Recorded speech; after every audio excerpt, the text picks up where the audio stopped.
Why don't we get started? Yeah, so just set yourselves up comfortably. Maybe use your bolster if you want. Any position, of course, for shavasana.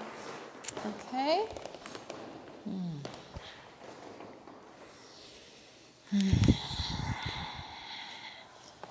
Yeah, so just check in. Feel the parts of your body that are actually in contact with the ground. Can be a very good exercise to just feel like you're taking a journey through your body, top to bottom, bottom to top, noticing what's on the ground, and then remembering that it's always possible to rest more deeply.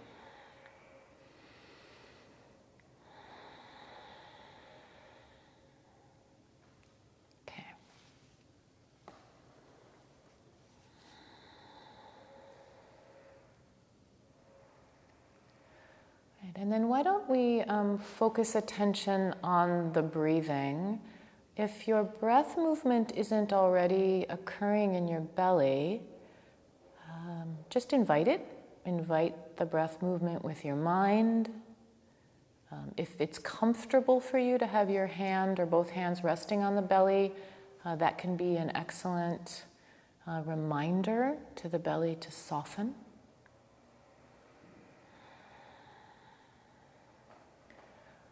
Feel for, with your hand, your very sensitive hand, feel for movement underneath the hand.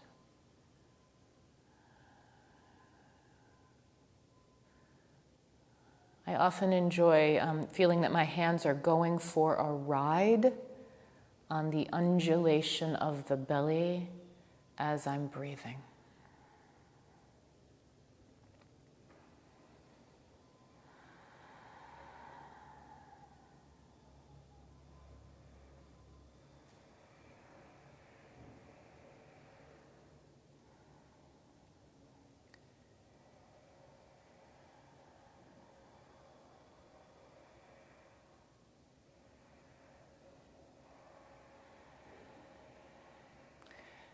All right, take another few breaths with the focus on the belly.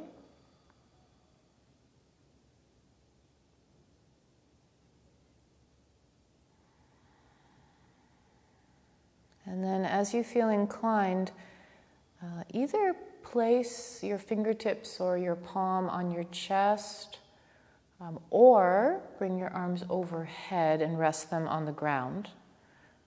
Yeah.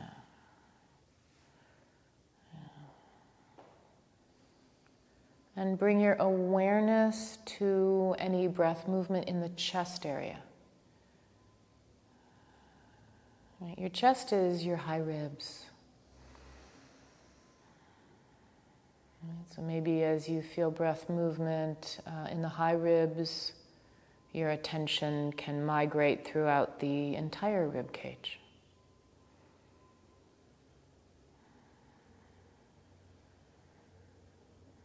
Perhaps you feel breath movement underneath the hand that's on the chest.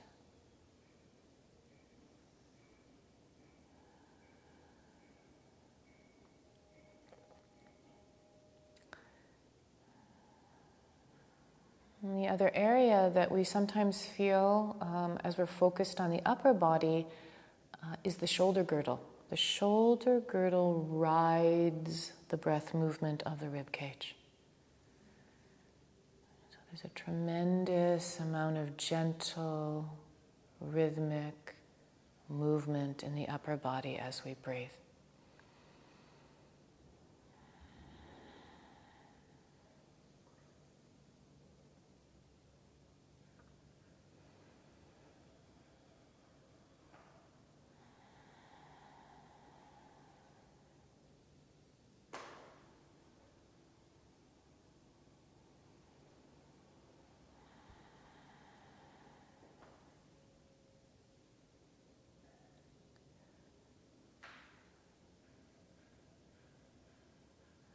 And then just see if you can spread your awareness out.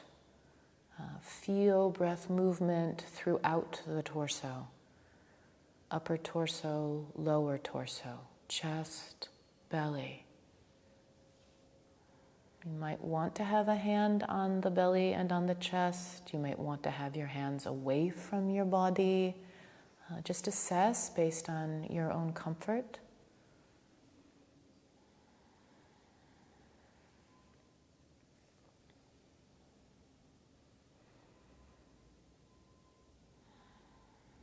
Okay, just notice if the breath feels as if it fills your whole torso all at once.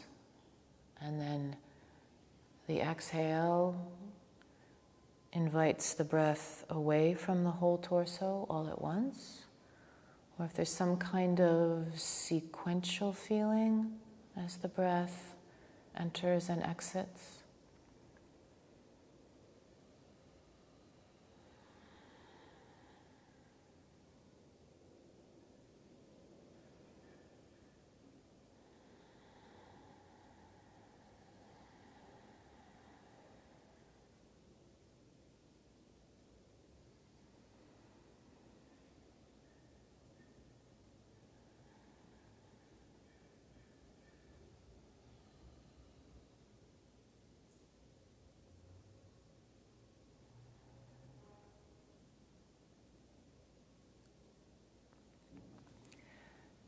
And then maybe take a few more breaths and then rest your arms by your sides or in any comfortable position away from your body.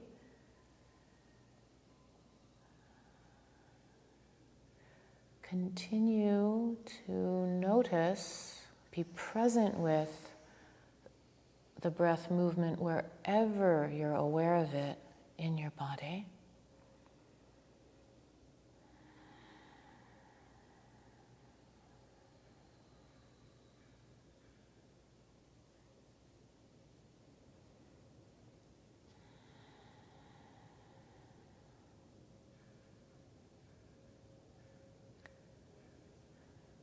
So we're going to continue just for a few more breaths in shavasana. If you're watching this video and you'd like a longer shavasana, just touch pause and then play again when you're ready to move on.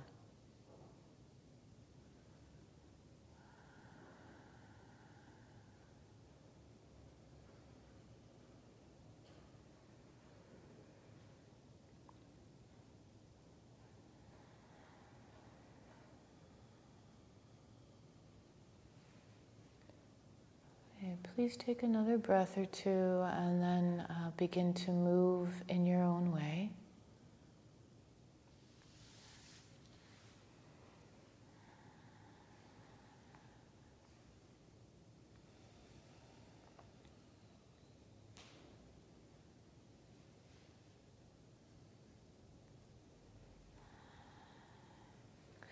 For this practice, my focus is going to be on the upper back, the ribs, the thoracic spine. So the upper half of the torso,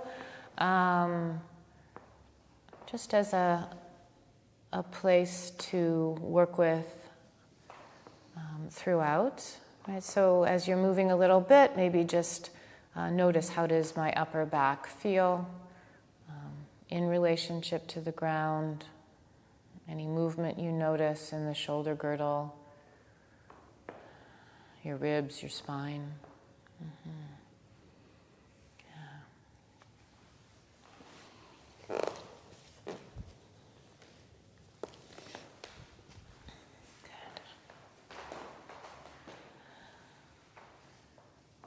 So I was thinking we would do a series of 3 twists that many of you are familiar with. The first twist in the sequence is little boat twist. So when you're ready to do little boat twist, maybe just start with the arms wide and the legs resting fully. Just take a moment, check in, make sure you're really letting the leg weight drop. Right? Take a breath or two and feel the upper back rest. So we can go to that very familiar rhythm of breathe in, breathe out, let the upper back rest, let your arms rest. Okay. And in your own rhythm, switching sides, that's it. So yeah, leading with the top leg. Right, and we often shift sides, leading with the top leg and then letting the pelvis follow and the second leg follow, to encourage an efficient exchange of weight from side to side, effortless as possible. Right? So when you're resting on your side, focus your awareness on the upper back, dropping, grounding, and when you shift from side to side, use that really simple pattern of the top leg leading.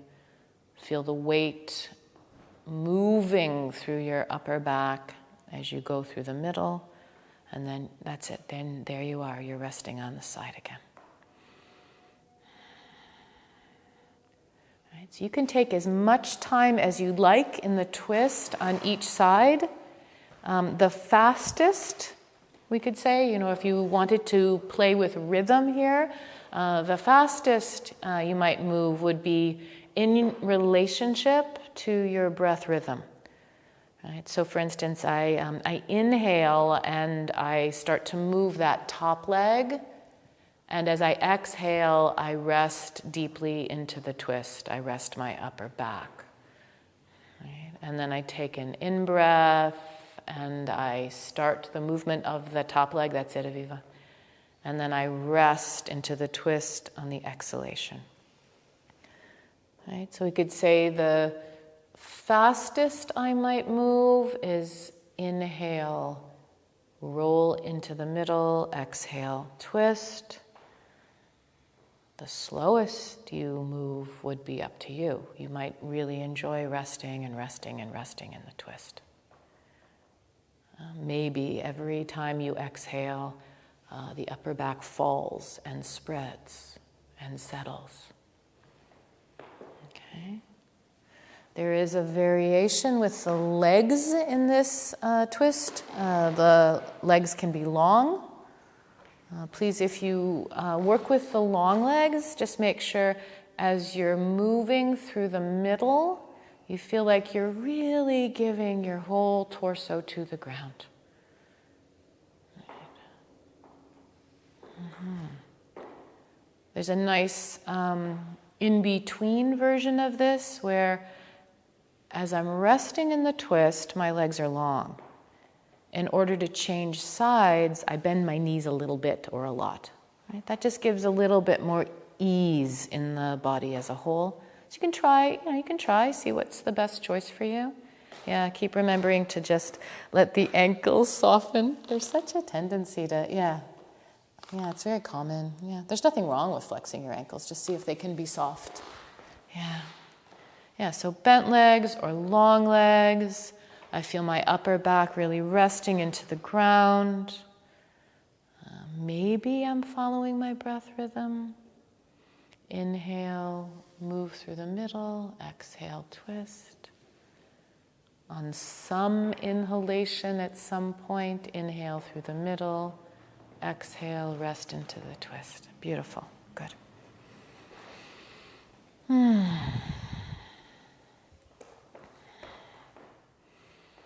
All right, so you could stay with this twist. You could stay with this twist for, the next 10 minutes, or as long as you like. It's a beautiful twist. If you want to intersperse the next twist in the sequence, we often call this one bridge pose twist or windshield wiper twist. And the setup is, that's it. The setup is feet on the floor, about mat width apart, and then simply dropping your legs to one side. Yeah. And then dropping your legs to the other side. And again, you could follow the same breathing pattern. Inhale, I come through the middle. Exhale, I settle deeply into the twist. right? Or you could just breathe and shift your legs from side to side. Rest in the twist for a bit. Feel my upper back settle.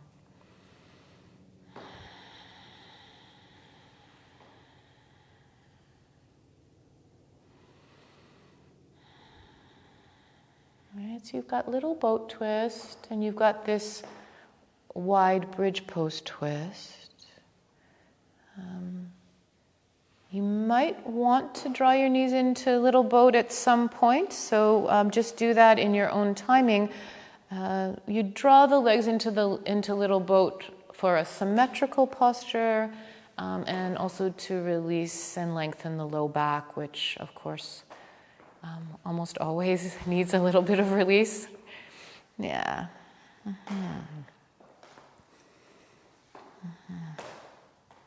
And so you've got this expanding repertoire right now.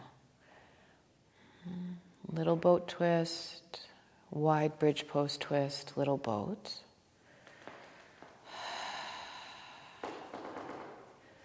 Yeah. In the twisting in particular, when I have a moment of rest, I really settle the upper back.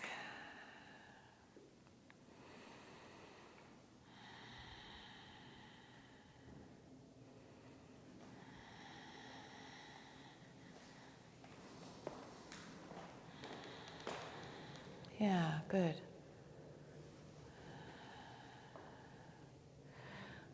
And the other thing that's starting to happen is choices around the head.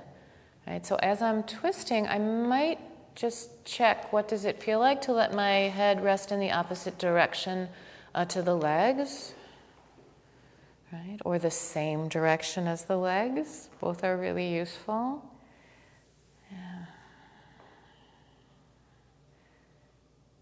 So if, one of the areas of my body that I'm hoping is going to release and respond to the twisting is the upper back, I know that letting the head turn, letting the head be part of the turn, invites more release into the upper back area, right? Into the neck, then the thoracic spine, the shoulder girdle. Right? Just see if you can essentially feel the difference between, my head's in the middle, my head's turned to the side, in any of these twists. Yeah, the head is heavy. Head is heavy.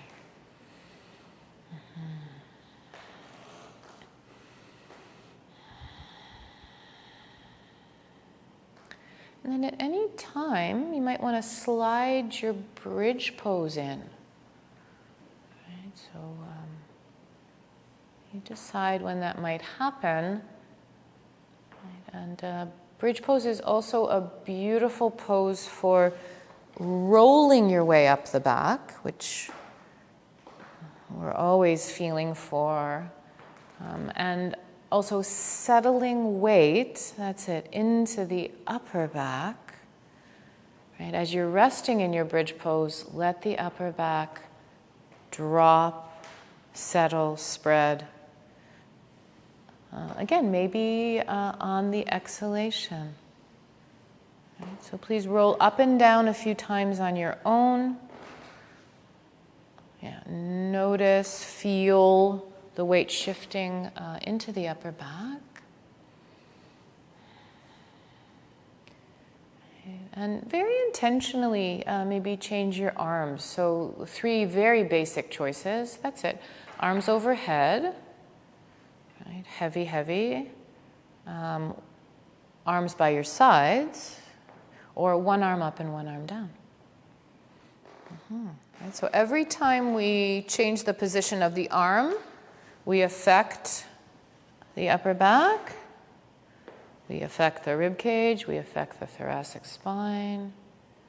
Every time you roll up and down and transfer weight in and out of the upper back, you're assisting the body to move, release, shed tension. Okay. Your partner pose to bridge pose. Little boat twist, letting the legs lengthen in the air. Just resting. You might just want to rest. Just rest and rest and rest and breathe. Mm-hmm.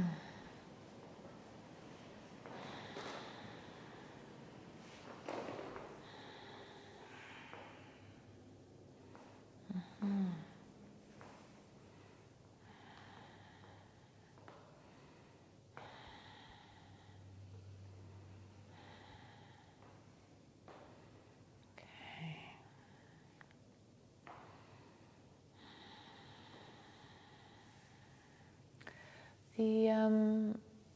The third twist that comes up in this sequence is the one that's called Crocodile twist. So you've got the one leg long on the ground, right? And the other leg you draw towards you as you do in Little Boat. Yeah, that's it. That's it, Eden. And then if you start to drift that bent leg across the midline, it invites the body into a twist. Right? So the twist can be quite small. You know, it's great, it's fine if the foot touches the floor, but it's also very useful. Yeah, what Sue's doing here is very useful, which is the leg is just coming across the midline, and already she's got a mini twist in her upper back. It can be very sweet to try to feel that. Right? So you can explore a mini twist, a larger twist. Please, go back and forth, side to side. Crocodile twist has this attribute of being a bit stronger for many of us, so switch sides maybe frequently. Add in the variations of both legs being long in crocodile twist. Rest in the middle. Can be very useful to go back and forth a few times. Gentle crocodile twist, a moderate, a larger crocodile twist, and then just rest in the middle and breathe. Mm-hmm.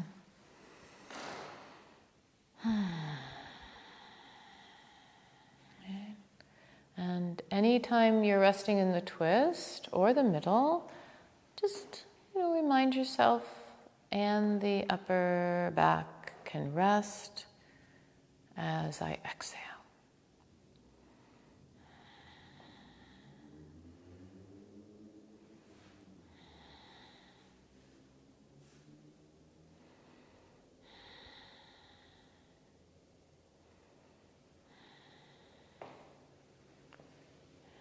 Notice the head, particularly when you're twisting. Am I letting my head be very, very heavy?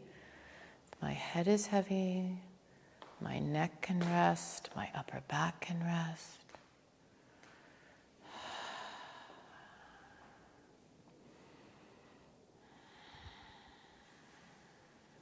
Good.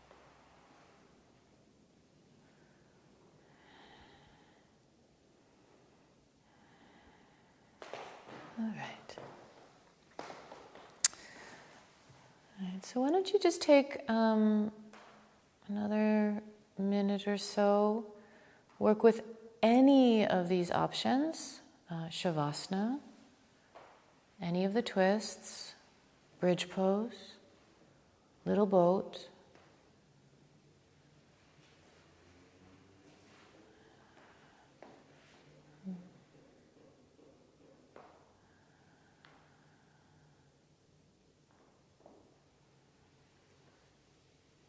let your jaw soften.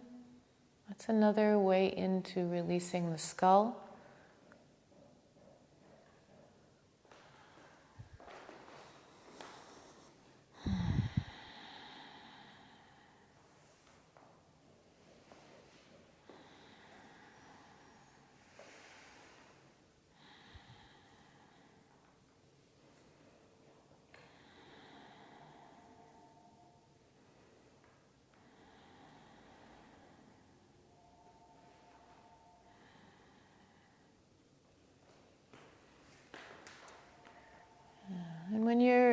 you start to feel that you're winding down the twisting and coming to the conclusion of this little part of practice, bridge pose, little boat, just resting. Of course, these are all symmetrical, so just a few or one symmetrical posture.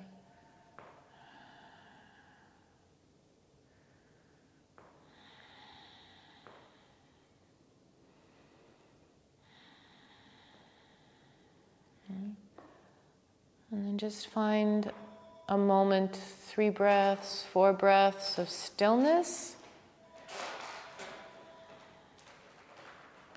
Just notice how your breathing feels, how you feel overall. This is a very lovely part of practice. A little mini shavasana.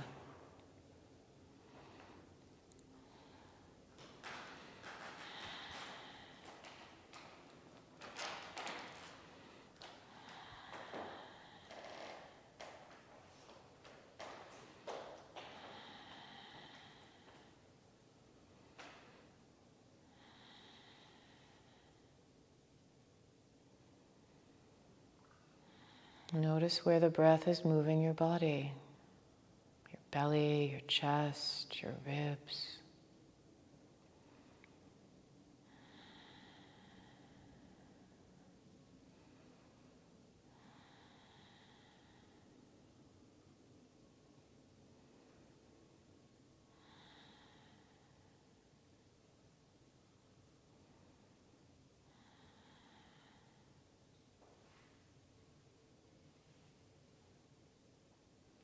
Again, if you'd like to rest for a longer period, please push pause and then push play again when you'd like to move.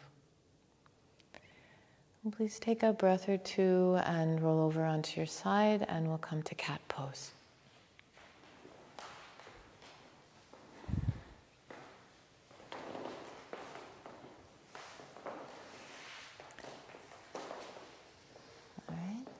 So what I'm thinking is, because the focus is on the upper back, that we'll change the hands and arms a few times. So maybe just begin cat pose with your hands, in the typical parallel position, and then just in your own time, turn the fingertips towards one another, turn them away from one another. If you want to get really fancy, you can, turn them both to the left, both to the right. And really notice as you work with your cat pose how your upper back feels and your upper spine feels. Every time we change the arms and hands, it has a huge effect. It's like a cascade effect through the shoulder girdle, the rib cage, the upper spine, particularly your thoracic spine. Yeah.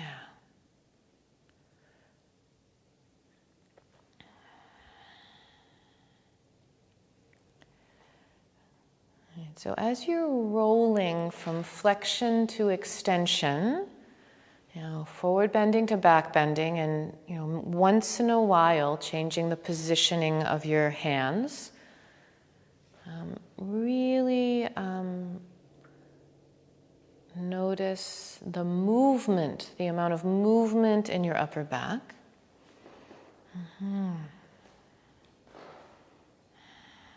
Right. Some positions of the hands and arms will limit the movement a bit, and some will encourage more movement.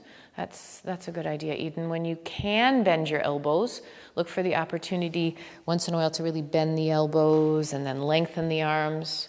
Right. So this option is also very useful. Right. You've got the possibility of the arms being long throughout, or the elbows really being springy, bending and then planting the hands and rolling the spine and lengthening the arms. Yeah, so enjoy the movement that's occurring and feel the change.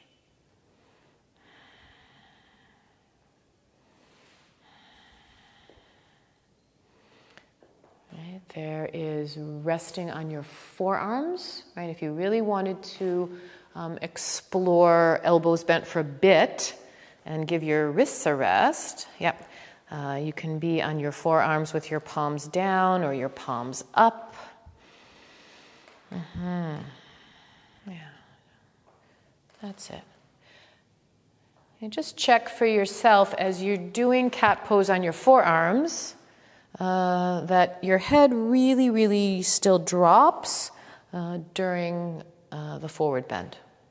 Yeah, your head's quite close to the ground, so it's just natural not to drop it fully. Give it all its weight. Because in this position, as well as on your back, the head is helpful. If you drop your head during the flexion, it's helping your upper back to unravel. Please include child's pose at any time. Yeah.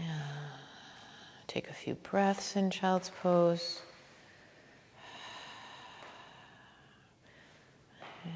Yeah, lots of variations possible for the arms in child's pose as well. Long and restful, elbows bent. Yeah, bent a lot, that's good. There is the variation in child's pose where you bend your elbows and you touch your fingertips to your upper back. Or your lower back, sure. Yeah, wherever your hands are on your back, just feel for breath movement. It's like your hands are an invitation to the breath.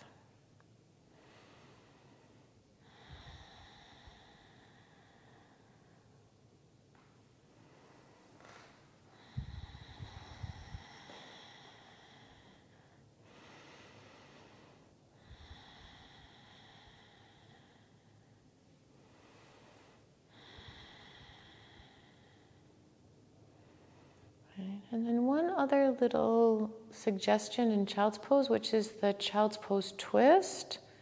One arm is in front of you, long, and then you take the other arm, the other fingers actually in hand, and sweep it underneath the arm that's long and let the upper back follow. So you turn, your head is restful. And just remember, this is still child's pose, right? So that means that the pelvis can still be resting as it was in child's pose. Yeah, you might have to adjust your arms or bend your elbow. Yeah. Pelvis rests back towards the heels. That's it. Yeah, head rests. Yeah, switch sides as you're ready, as you like. Yeah.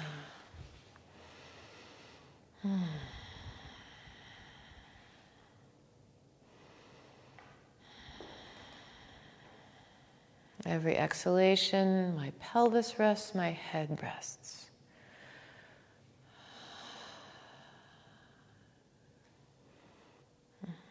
And then usually one can go back and forth or just rest in the middle. This coming back to a symmetrical posture is very helpful to the body. And it's also helpful to the mind. It gives us the opportunity to just take inventory, notice how we feel. It's a simpler shape, a symmetrical shape. Okay.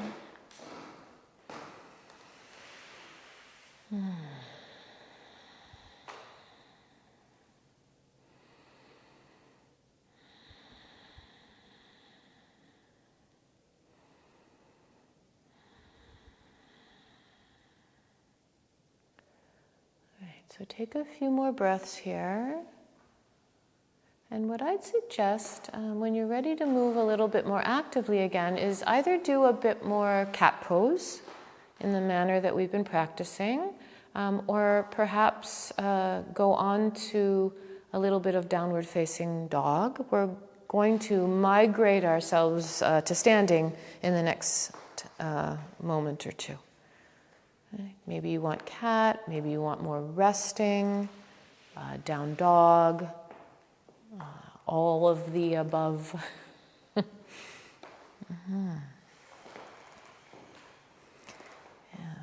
That's it. Down dog is interesting, if that's your choice. If you take your legs wider, that's it, Sue, you might be able to settle the legs enough to feel a bit of breath movement in your upper back. Yeah, you can exaggerate it, sure. Yeah. And just as a reminder, the natural breath movement in the upper back is that as you breathe in, your upper back rounds. And as you breathe out, your upper back falls into the gentlest of backbends. Right? So as you breathe in, your upper back rounds. And as you breathe out, it rests into the gentlest of backbends. Beautiful. Good. Okay. Right. So you decide when it's time to walk your hands and feet closer together and roll your way up to standing.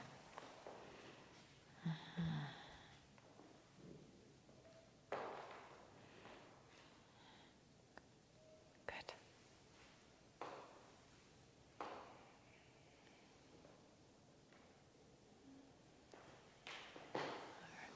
Wonderful.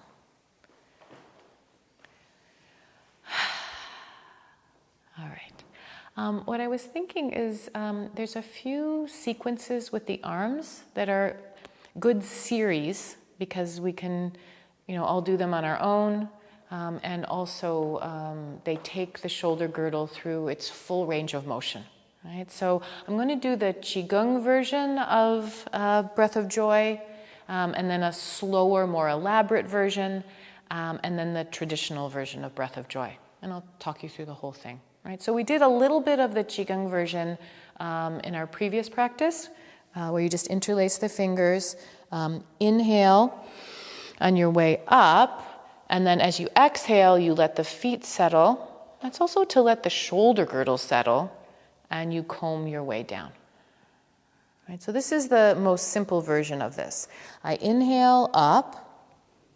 I gather energy through my body all the way up, up, up, up, up. And then as I exhale, I settle my feet and I comb my hands downwards. Okay? So maybe one more time in your own breath rhythm.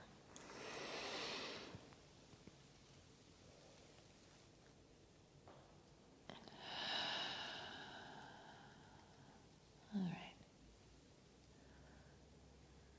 Then there's a slightly more complex version of this that we do in yoga, where you inhale, your hands come up to about the level of your chest, and as you exhale, you push the air away. Inhale, bring your arms overhead. Exhale, comb down. Right. Then the next part, I clasp my fingers behind me, and I run my hands down the back of the sacrum. I'm reminding my lower back to rest, and I keep lengthening, lengthening, lengthening until my arms move away from me. Right? This is just a release of the shoulder joints and the chest, and then I release my arms. Yeah, so let's just try that version. Hands come up, turn my hands over, push the air away. Arms overhead, arms come down. And then clasp behind and remind your pelvis to drop, and then keep lengthening, lengthening the arms till they spontaneously float away. And then let go. All right, we'll do that one more time. There is another little option, which is when I slide my hands down the back of the pelvis and then let my arms float away, I can bend my knees and do a forward bend. Right? And then in order to come back up, I'm going to rest my hands on the back of the pelvis, roll up, and then release my arms. Right? So that's just kind of an enlarged version of the same movement. Right? So why don't we do all of it, and I'll remind you of that piece. Right, so hands up, and push away, arms overhead, and comb down, hands behind your back. Slide down the back of the pelvis. The arms get longer. I bend my knees and rest forward. And then I drop my hands onto the pelvis, roll up, and release my hands. All right, maybe lift and drop the shoulders a few times. Yeah. See how it feels to lift and drop the elbows. Yeah, just feel how, moving your arms changes the upper body, releases the upper body. Perhaps the arms, the whole long arm, one at a time, both together. Okay. Yeah, good.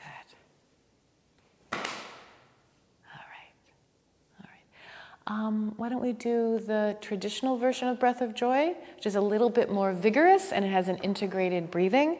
So I do 3 parts of an in-breath. So it's called interval breathing. So I inhale partially, inhale a little more, inhale a little more, and then the exhalation is just continuous and I drop as far forward as I'm comfortable. So it could be partial, full. Right? So it's partial, partial, partial in-breath, and then a full out-breath. All right? So let's see. Let's try.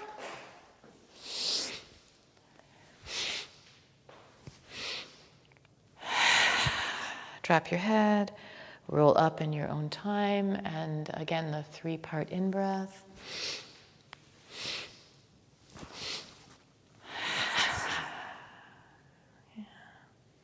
Maybe one more.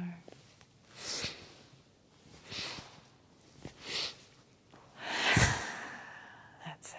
And roll up. Good. Okay. Why don't we pay attention to the neck and head just exclusively for a moment? Right, so maybe close your eyes. Start out with your eyes closed. Feel your feet settling. Right, so my feet are well settled. Right, I'm giving my upper body and my neck and my skull the opportunity to release. Right, and then eyes open or closed, just let the head turn from side to side. Maybe just feel for how far can I turn comfortably.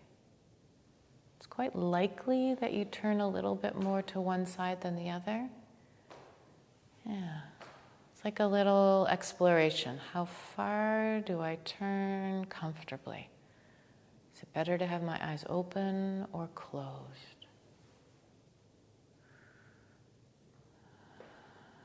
Good. Right. Then what about the true side to side? So the ear dropping towards the shoulder, and back and forth.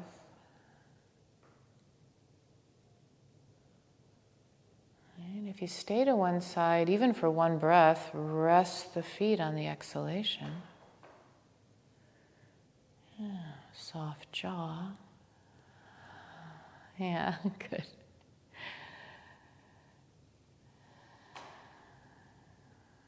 Right. And then why don't we try another pathway from side to side? So ear to the shoulder and then just roll the head through the middle. Find the other side. So you're utilizing the weight of your head to free your neck, your shoulder girdle, your upper back. Maybe back and forth one more time.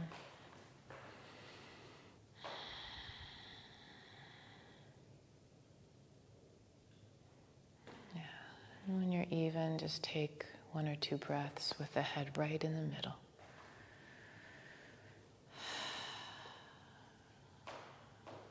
Mountain pose. I breathe in. I breathe out. My pelvis, my legs, my feet rest. And my upper body can be light and easy.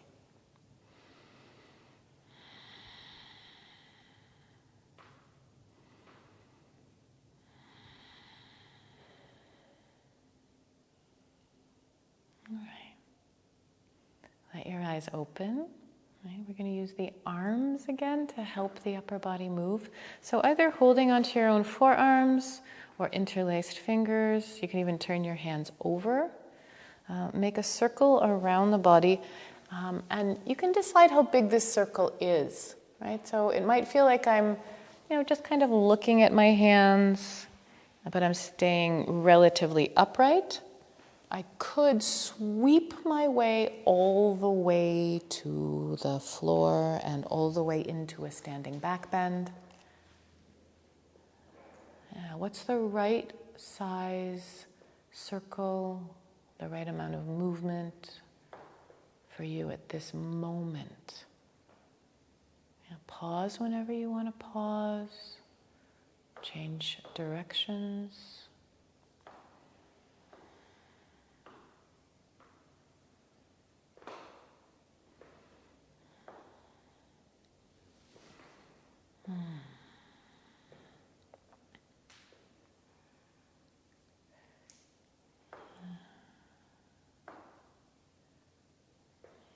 So a couple of suggestions. Continue for as long as you would like. And then maybe rest forward.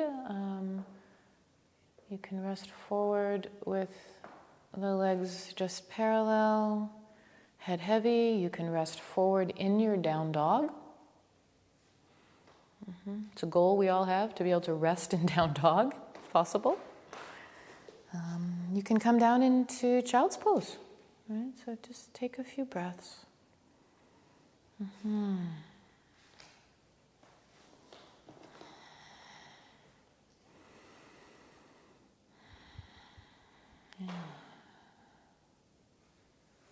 Where's the breath movement in the body now?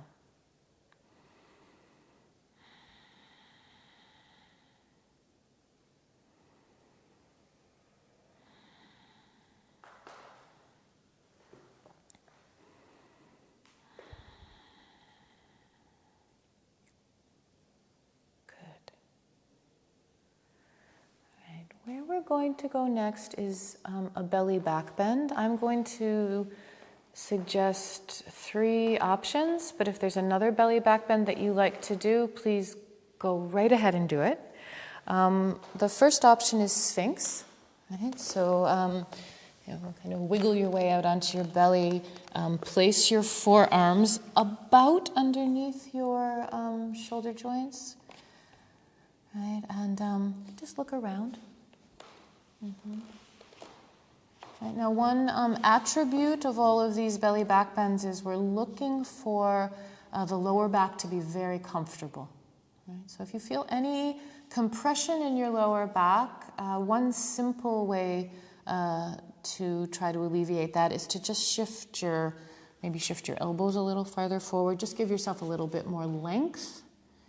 There is this whole experiment with, where is the best placement for my arms? Some days I do Sphinx like this with my arms way in front. Right? And it can be kind of fun to just, shift the arms once in a while. Keep asking yourself, is my lower back comfortable? Your head, look around a little bit. You're creating a very small twist. If you want to make a bigger twist, you can look over your shoulder all the way at your own heel. Right? To get a twisting Sphinx. All right. At any time during this belly back bend sequence, just rest in child's pose or rest full out on your belly, whatever feels like the best recovery position for you.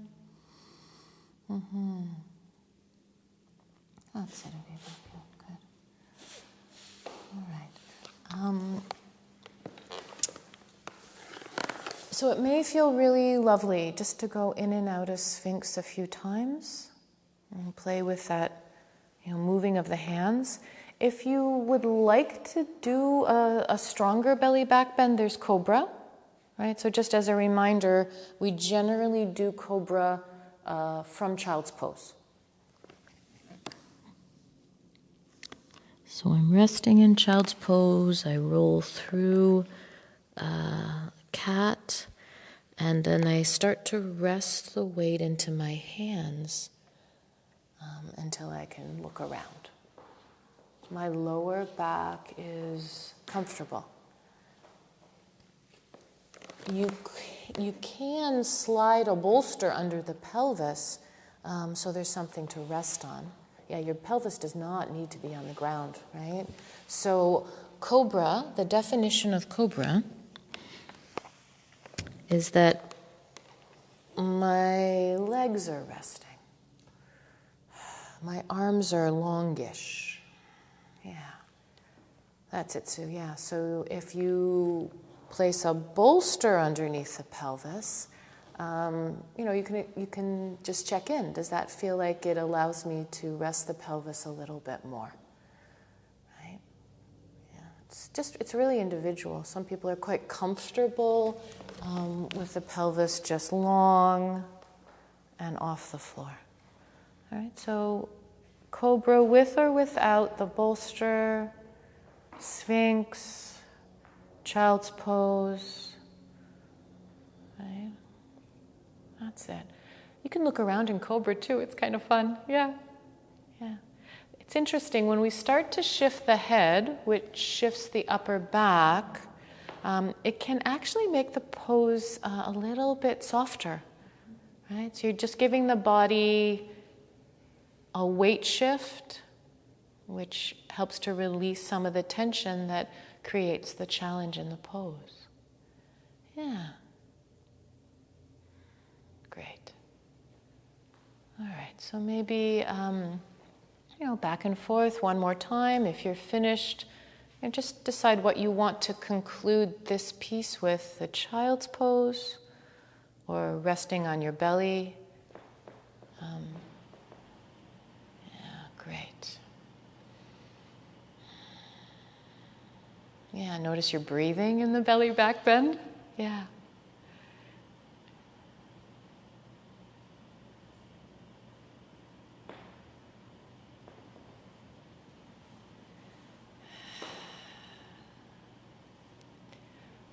All right.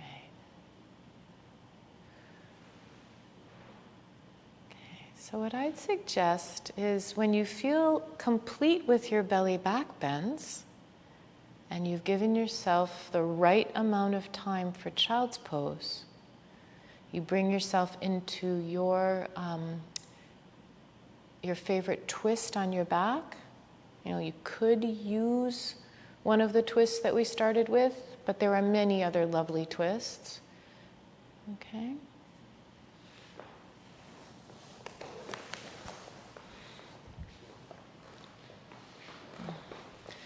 So the reason to twist again, particularly after a back bend, is to give each side of your upper back, in fact, each side of your entire body, the opportunity to release any tension you might have caught. Right, so we could say twisting can be preparatory for the resting in shavasana.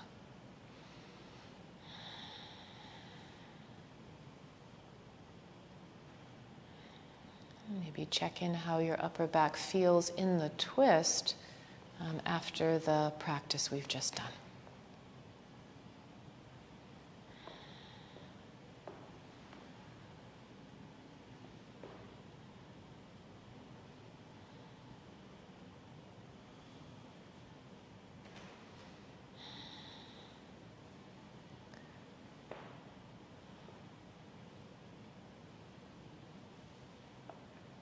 Right, so you decide how many times do I need to twist or want to twist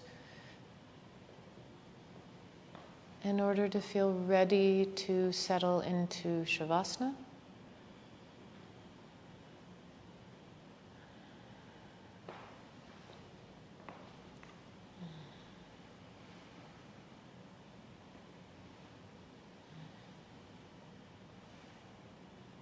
Remember, your head is heavy or rocking a bit. That's part of twisting.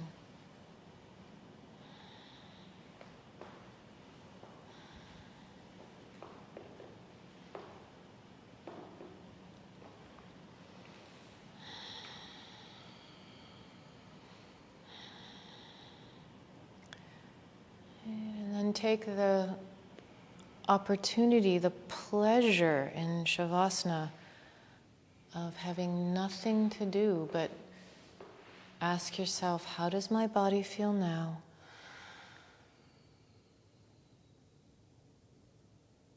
Can I rest a little bit more fully?